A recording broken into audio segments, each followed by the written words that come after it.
We've all experienced those Sunday evenings where the thought of Monday morning makes us sigh. But when does this normal work stress cross into dangerous territory? When does it stop being about temporary frustration and start being about fundamental incompatibility with your job? The truth is, most people wait far too long before recognizing the red flags, by which point they already deep into burnout territory. Let me ask you something. When you think about your job right now, what sensations come up in your body? A tightness in your chest? A sinking feeling in your stomach? These physical reactions are your body's way of sounding the alarm, and we're going to decode exactly what they mean today. Here are 7 unmistakable signs that indicate you've outgrown your current role. These aren't just surface-level complaints. They're systemic issues that, if left unaddressed, can lead to serious health consequences, eroded self-worth, and years of unnecessary professional stagnation. Sign number 1. The Sunday scaries have become Sunday terror. It's one thing to prefer weekends over workdays. That's human nature. But when the mere thought of returning to work triggers actual physical symptoms, insomnia, panic attacks, or even Sunday morning migraines, your nervous system is sending a critical message. This isn't normal work stress anymore. It's your body's survival response kicking in. What makes this particularly insidious is how we rationalize it away. Oh, everyone hates Mondays, we tell ourselves.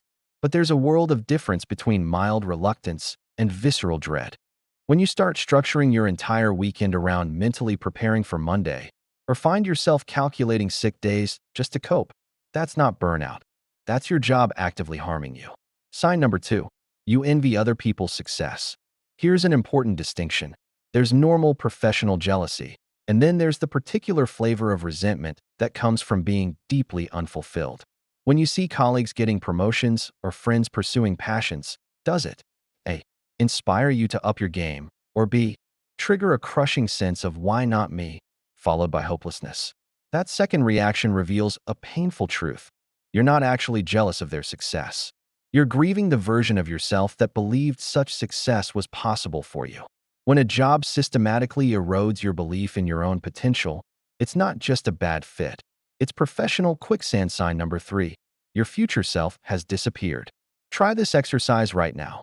Picture yourself 5 years from now in your current career path. What do you see? If the image is blurry, non-existent, or fills you with dread, that's significant. Our ability to envision future growth is directly tied to how engaged we are in our present. A toxic workplace doesn't just stunt your current growth. It actively shrinks your imagination for what's possible. You stop applying for stretch roles because they'd never pick me. You dismiss networking because what's the point? This isn't humility. It's institutionalized self-doubt. And it's one of the most damaging signs your job has overstayed its welcome. Sign number 4. You've mastered the art of sleepwalking through work. There's a dangerous comfort in competence. When you can do your job in your sleep, you're not being productive, you're being underutilized.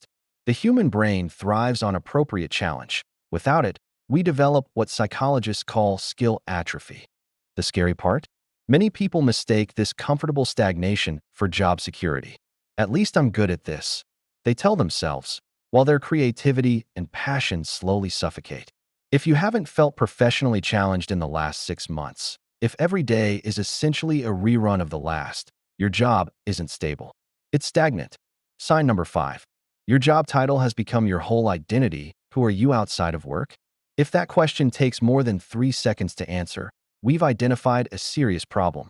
When your career consumes your identity to the point where hobbies fade, friendships lapse, and personal passions gather dust, you're not dedicated. You're being exploited. The most toxic workplaces don't just demand your time.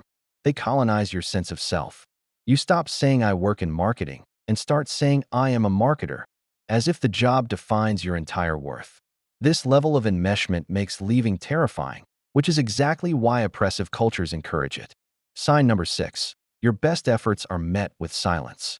There's a particular kind of soul-crushing exhaustion that comes from consistently giving your all and receiving nothing but indifference in return. When your ideas are routinely overlooked, your contributions taken for granted, and your extra effort never acknowledged, it's not just frustrating, it's dehumanizing. What makes this especially damaging is how it warps your self-perception. You start questioning whether you're really as good as you thought. You hesitate to speak up because no one listens anyway. This isn't imposter syndrome. It's what happens when a work environment systematically erodes your professional confidence. Sign number 7. You're watching this video with a strange mix of hope and fear. Let's acknowledge the elephant in the room. If you're still watching, part of you already knows the truth. That flutter of recognition you felt when I described these signs? That's not coincidence, it's confirmation. The fear you feel about making a change is valid, but it shouldn't be the reason you stay. In fact, that resistance often points directly toward what you need to do next. As psychologist Susan David says, discomfort is the price of admission to a meaningful life. Here's your roadmap forward. Start documenting. Keep a work journal tracking these signs and their frequency. Reconnect with your values. What originally drew you to this field? Where did that passion go? Test the waters. Update your LinkedIn. Attend one networking event. Browse job listings without pressure. Financial prep. Build a transition fund equal to 3 months' expenses. Skill audit. Identify which of your abilities are being wasted in your current role. The most dangerous lie we tell ourselves is it's not that bad. Because the truth is, if you're resonating with these signs, it is that bad. And more importantly, you deserve better. Your career should energize you, challenge you, and help you grow into your best self, not leave you drained, diminished, and doubting your worth. Comment below. Which of these signs surprised you by how strongly it resonated?